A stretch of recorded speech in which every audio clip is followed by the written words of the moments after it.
यवतमाळ शहरातील जामनकर नगरात भर चौकात युवकाचा निर्गुण खून करण्यात आलेला आहे. यवतमाळ शहरातील उच्चभ्रू आणि गजबजलेल्या जामनकर नगर परिसरात आज गुरुवारी दिनांक 21 मेला पहाटे एक खळबळजनक हत्याकांडामुळे संपूर्ण यवतमाळ जिल्हा हादरला आहे. सचिन उर्फ येडा राठोड या तरुणाची धारदार शस्त्राने सपासप वार करून निर्गुण हत्या करण्यात आली आहे.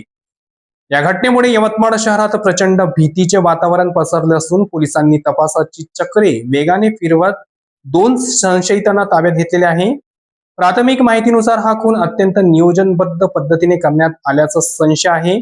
आरोपींनी आधी सचिनला दारू पाजली आणि तो नशेत असताना त्याच्यावर चाकूने सपासप वार करण्यात आले. आज सकाळी 6 वाजताच्या सुमारास जामनकर नगरात रक्ताच्या धारोड्यात पडलेला मृतदेह नागरिकांना दिसला. मृतकाच्या छातीवर आणि पोटावर चाकूंचे खोल आणि गंभीर घाव आहेत. अतिरक्तस्रावामुळे सचिनचा घटनास्थळीच मृत्यू झाला. या हत्येमागे जुने भांडण असण्याची दाट शक्यता वर्तवली जात आहे. काही गुन्हेगारी प्रवृत्तीच्या तरुणांनी दारूच्या नशेत वाद वाढवून हा थरार घडवून आणल्याची चर्चा सध्या परिसरात होत आहे. अवधूतवाडी पोलीस ठाण्याचे पोलीस निरीक्षक राजेंद्र काळे यांच्या मार्गदर्शनाखाली पोलिसांच्या पथकांनी तात्काळ कारवाई करत 2 संशयितांना ताब्यात घेतले. उर्वरित आरोपी फरार असून त्यांचा शोध घेण्यासाठी पथके रवाना करण्यात आलेली आहे. दिवसाढवळ्या घडलेल्या या घटनेमुळे जामनकर नगर परिसरात नागरिकांमध्ये भीतीचे सावट आहे.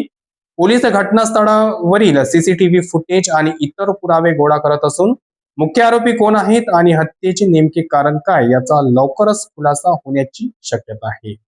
ही माहिती यवतमाळ येथून RN न्यूजचे प्रतिनिधी शाकीर अहमद यांनी दिली.